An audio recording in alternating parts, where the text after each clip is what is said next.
Hello സുഹൃത്തുക്കളെ, welcome back to our channel. അപ്പോൾ ഞാനും അമ്പാടിയും വിച്ചും വൈകിട്ട് ഘോഷയാത്ര കാണാൻ വേണ്ടിയിട്ട് പോകാൻ നിൽക്കുകയാണ്. അപ്പോൾ അപ്പുറത്തെ ബിന്ദുവാമിയും കൂടെ ഉണ്ട് കേട്ടോ. അങ്ങനെ ഞങ്ങൾ ചെന്ന് കുറേ കഴിഞ്ഞപ്പോഴത്തേക്ക് ഘോഷയാത്ര വന്ന് തുടങ്ങിയിട്ടുണ്ടായിരുന്നു. അപ്പോൾ ആദ്യം ഒരു വായന പോലത്തെ ഒരു ഇതാണ് വണ്ടിയിൽ ഇങ്ങനെ പോയത്. പിന്നെ അതിനുശേഷം തെയ്യമായിരുന്നു. അങ്ങനെ തെയ്യം നല്ലതുപോലെ അവിടെ കളിച്ചിട്ടുണ്ടായിരുന്നു. സുഹൃത്തുക്കളെ കാണാൻ നല്ല രസമുണ്ടായിരുന്നു. അത് കഴിഞ്ഞിട്ടാണ് ഈ കരടി അങ്ങനെയുള്ള രണ്ട് ബൊമ്മ പാവക്കുട്ടികൾ അങ്ങനെയൊക്കെയുള്ള കുറച്ച് ഐറ്റംസ് ഉണ്ടല്ലോ, അതൊക്കെ വന്നിട്ടുണ്ടായിരുന്നത് കേട്ടോ. അപ്പോൾ ഞാൻ അങ്ങനെ ഒരുപാട് സ്ഥലങ്ങളിൽ ഉത്സവം അങ്ങനെ കാണാൻ പോവാറില്ല. വിരലിലെണ്ണാവുന്ന 1-2 സ്ഥലത്തെ ഘോഷയാത്രകൾ മാത്രമേ കാണാൻ പോകുള്ളൂ. അപ്പോൾ ഇതൊക്കെ കണ്ടപ്പോൾ എനിക്കൊരു അത്ഭുതം തോന്നി. കാരണം എല്ലാവരും ഘോഷയാത്രയെ കാണാൻ പോകുന്നതുകൊണ്ട് അവരൊക്കെ ഇത് കണ്ട് കഴിഞ്ഞ കാര്യങ്ങളായിരിക്കും. പക്ഷെ ഞങ്ങളിത് നേരിട്ട് കണ്ടപ്പോൾ ഒരു എന്തോ ഇഷ്ടം തോന്നിയിട്ടുണ്ടായിരുന്നു. പിന്നെ ഇത് അമ്പാടി അതിന് കൈയൊക്കെ കൊടുത്തിട്ടുണ്ടായിരുന്നു സുഹൃത്തുക്കളെ. അപ്പോൾ ഇത് നല്ലതുപോലെ കളിച്ചിട്ടുണ്ട്. ആ ചെണ്ടമേളം ത്തിൻ്റെ അനുസരിച്ച് അത് കളിച്ചിട്ടുണ്ടായിരുന്നു കേട്ടോ. നല്ല ഭംഗിയുണ്ടായിരുന്നു കാണാൻ വേണ്ടിയിട്ട്. അതൊക്കെ കഴിഞ്ഞിട്ട് ബട്ടർഫ്ലൈ, പിന്നെ എന്താണ് ആമയോ അങ്ങനെ എന്തൊരു ഒരു ഡിജിറ്റൽ ലൈറ്റിൻ്റെ ഒരു ഇതായിരുന്നു. അതെന്താണെന്ന് കൂടുതൽ പറയാനൊന്നും എനിക്കറിയത്തില്ല സുഹൃത്തുക്കളെ. അപ്പോൾ ഇങ്ങനെയൊക്കെയാണ് അത് കളിച്ച് അങ്ങ് പോയി.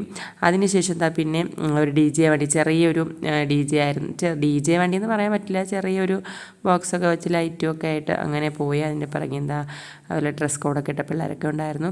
അതിനുശേഷം ഇതായിരുന്നു ഐറ്റം ഗീസ് തെയ്യമല്ല, ഇത് കഥകളി അങ്ങനെ എന്തോ ഒരു രൂപമാണ്. അപ്പോൾ അത് ഇങ്ങനെ തീയൊക്കെ വെച്ചിട്ട് കത്തിക്കായിരുന്നു. അപ്പോൾ പോപ്പറും കൂടെയൊക്കെ ഇട്ട് സംഭവം ഗേസ് അത് ആളിക്കത്തി, പെട്രോൾ ഇരുന്ന ആ കുപ്പിയും കൂടെ കത്തിപ്പോയിട്ടുണ്ടായിരുന്നു കേട്ടോ. അങ്ങനെ കുറച്ച് സമയം അവിടെ എല്ലാവരും സഭാംഗം ഒരു പേര് പറയല്ലോ, സഭാകമ്പോ അങ്ങനെയായിട്ട് നിന്നിട്ടുണ്ടായിരുന്നു. അതിനുശേഷം ഇതായിരുന്നു ഇവരുടെ ഡ്രസ് കോഡ് കേട്ടോ. വനിതാ അംഗങ്ങളുടെ ഡ്രസ് കോഡ് ഇതായിരുന്നു. അങ്ങനെ അവർ ചമയവിളക്കും അങ്ങനെ കാര്യങ്ങളൊക്കെ ആയിട്ട് പോവുകയാണ്. പിന്നെ ഈ കുത്തിയോട്ട കൊച്ചുങ്ങളെയും കൊണ്ടൊക്കെ പോകും. താലപ്പൊലി, കുത്തിയോട്ട പിള്ളേർ, ചമയവിളക്ക് അങ്ങനെയൊക്കെയാണ് പോകുന്നത്. മുത്തുക്കുട അങ്ങനെയൊക്കെ കേട്ടോ. അപ്പോൾ അത് മെല്ലെ നീങ്ങി പോവുകയാണ്. പിന്നെ വലിയ രീതിയിലുള്ള ഘോഷയാത്രയൊന്നുമില്ല, ഇത് ചെറിയ രീതിയിലുള്ള ഘോഷയാത്രയായിരുന്നു കേട്ടോ. അപ്പോൾ എന്നാലും കണ്ടു നിൽക്കാനായിട്ടൊരു ഭംഗിയുണ്ടായിരുന്നു. ഇങ്ങനെ കുത്തിയോട്ട കൊച്ചുങ്ങളെ കൊണ്ടാണ് പോകുന്നത്. ഒരുപാട് തലപ്പൊലിയും അങ്ങനെയൊന്നുമില്ല, ചെറിയ രീതിയിലായിരുന്നു കേട്ടോ. അങ്ങനെ അതൊക്കെ കഴിഞ്ഞിട്ട് പിന്നെ ദേവിയെ എഴുന്നള്ളത്തിന് കൊണ്ടുവരികയാണ്. സത്യത്തിൽ ദേവിയെ എഴുന്നള്ളത്തിന് കൊണ്ടുവരുന്നതാണ് ആദ്യം വരേണ്ടിയിരുന്നത്. പക്ഷേ എന്തുകൊണ്ടോ ഇത് ലാസ്റ്റാണ് വന്നിട്ടുണ്ടായിരുന്നത് കേട്ടോ. അങ്ങനെ ഞങ്ങൾ അതൊക്കെ കണ്ടിട്ട് അത് എല്ലാ വീടുകളിലും നിറവറ വയ്ക്കും. അപ്പോൾ അതൊക്കെ ഒന്ന് നേദിച്ചിട്ടാണ് പോകുന്നത്.